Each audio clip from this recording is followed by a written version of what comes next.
तो स्टार्ट करते हैं, लेकिन एक बात मैं क्लियर कर दूं दोस्तों, ये वीडियो किसी भी तरीके की कोई बाइंग सेलिंग की रिकमेंडेशन नहीं होने वाली। जैसे एजुकेशन इन्फॉर्मेशन पर्पज ही है, तो आप भी उसी तरीके से इसे देखें।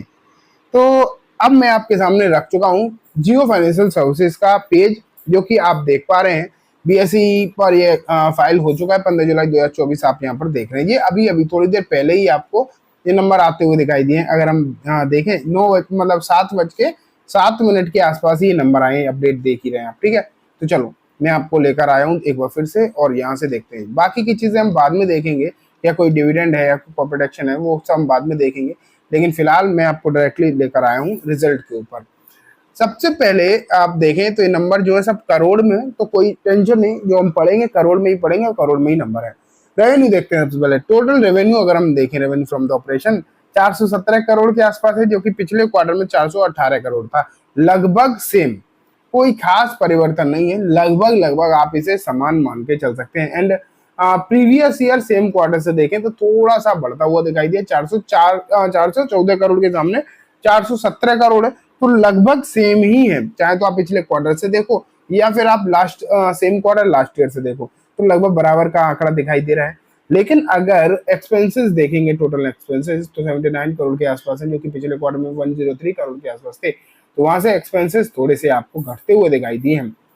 लेकिन सेम क्वार्टर लास्ट ईयर में सिर्फ 53% करोड़ का मतलब एक्सपेंसेस थे, जो कि अब 79 करोड़ के हो गए। तो सेम क्वार्टर लास्ट ईयर के हिसाब से तो यहाँ पर एक्सपेंसेस बढ़ते हुए आपको नजर आएंगे, ठीक है। और आगे बढ़े और देखें कि आखिरकार सिचुएशन क्या है। तो अब डायरेक्टली प्रॉफिट पे आ जाए, प्रॉफिट बिफोर टैक्स नहीं, मैं प्रॉफिट बिफोर टैक्स नहीं दिखाऊंगा, मैं टोटल नेट प्रॉफिट दिखाऊंगा। ये 11 नंबर का column, profit for the period. यहाँ देखो आप, यहाँ 312 करोड़ का प्रॉफिट आया है। अगर हम इसे पिछले क्वार्टर से देखें, 310 करोड़ का प्रॉफिट था। तो ओवरऑल सिर्फ 2 करोड़ का प्रॉफिट में इजाफा हुआ है। लेकिन अगर आप इसे सेम क्वार्टर लास्ट ईयर से कंपेयर करोगे तो 331 करोड़ का प्रॉफिट था। तो वहां से अगर आप देखोगे तो हल्का फुल्का ही सही, हल्का फुल्का ही सही, लेकिन यहाँ पर डाउन साइड होता हुआ देखने को मिला है। तो ओवरऑल आप ये कह सकते हो कि रिजल्ट थोड़े से वीक होते हुए दिखाई दे रहे हैं। लास्ट क्वार्टर से लगभग समान है, लेकिन प्रीवियस मतलब सेम क्वार्टर लास्ट ईयर से आपको ये नंबर जो है थोड़े से कमजोर भी देखने को मिल रहे हैं। एंड ये अच्छी बात बिल्कुल भी नहीं है, क्योंकि उम्मीद है जियो से ये लगाई गई थी कि ये नंबर अच्छे आएंगे, बेहतरीन नंबर आएंगे। एंड जब नंबर अच्छे आएंगे तो इसमें जो तेजी का माहौल है वो और ज्यादा बढ़ता हुआ दिखाई देगा। यही उम्मीदें जो है जियो से लाई गई थी। लेकिन अब अगर हम देखें तो जियो उन उम्मीदों को तो फिलहाल पूरा नहीं कर रहा है। नंबर बहुत ज्यादा तोड़फोड़ तो श्योरली नहीं आए हैं, ठीक है। अब और आगे मैं आपको लेकर चलता हूं, और मैं आपको बेसिकली अब दिखाना चाहूंगा कि ईपीएस का क्या हालचाल है।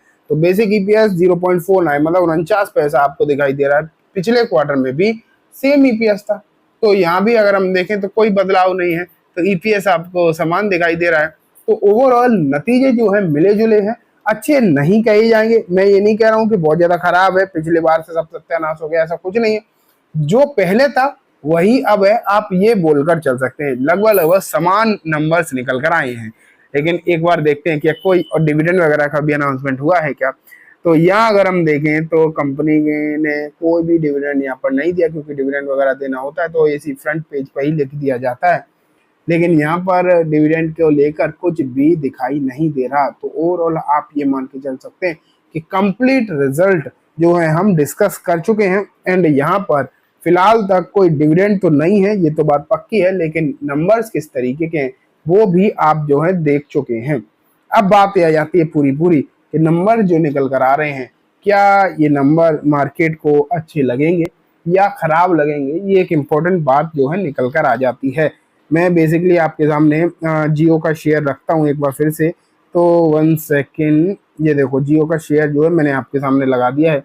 355 रुपए पर ये आज क्लोज हुआ, और थोड़ी सी तेजी ही बेसिकली आपको यहाँ पर देखने को मिली है। बहुत बड़ी तेजी तो मैं इसे नहीं कहूंगा, लेकिन हाँ फिर भी आपको तेजी ही देखने को मिली है, ये एक इम्पोर्टेंट बात है। पिछले कुछ समय में बीते 5 दिनों में 1-1.5% के रिटर्न आए पॉजिटिव, लेकिन एक महीने में कोई खास रिटर्न नहीं आए हैं। 6 महीने में रिटर्न अच्छे हैं। लेकिन एक चीज और आप देख लीजिए कि लगभग जो अप्रैल के महीने में, ये देखो अप्रैल के महीने में इसने जो अपना हाई बनाया था, वहां से शेयर लगभग लगभग एक कंसोलिडेशन जोन में है।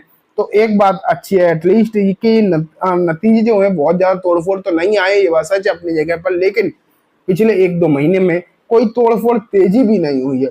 इसलिए मैं गिरावट के बारे में नहीं कह सकता, मैं ये नहीं कह सकता कि कोई यहाँ से बहुत बड़ी आपको गिरावट देखने को मिलेगी। हाँ, अगर नतीजों से पहले कोई बहुत तगड़ी तेजी होती तो माना जा सकता था कि यहाँ से गिरावट भी देखने को मिल सकती है, लेकिन बेसिकली अगर देखा जाए तो अभी की जो स्थिति है वो ऐसी है, मिली जुली टाइप की है। नतीजे खराब तो है नहीं, नतीजे हैं समान, पहले जैसे ही नतीजे आपको देखने को मिल रहे हैं। इसलिए आप ये यहाँ से बोल के चल सकते हैं कि तेजी तो अभी उम्मीद यहाँ से आप नहीं कर सकते।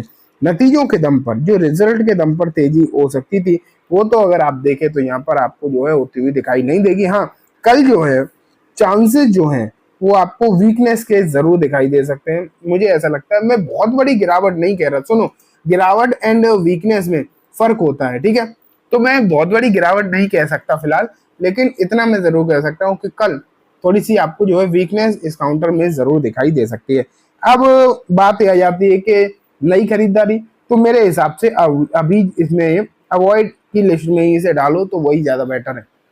अभी ये काउंटर आप थोड़ा सा अवॉइड करोगे वही ज्यादा अच्छा है, लेकिन जिसके पास है वो क्या करे, उसे तो क्लियर कट होल्ड करना है, क्योंकि ऐसा यहाँ कुछ खराब नहीं हो गया है। इस बात को आपको समझना चाहिए, ऐसा नहीं है कि कोई बहुत ज्यादा समस्या हो गई, बहुत ज्यादा चीजें खराब हो गई, खराब जैसा कुछ नहीं है। हाँ, बहुत अच्छे की जो उम्मीद थी बस वो अच्छा नहीं हो पाया है, आप ये कहकर चल सकते हैं।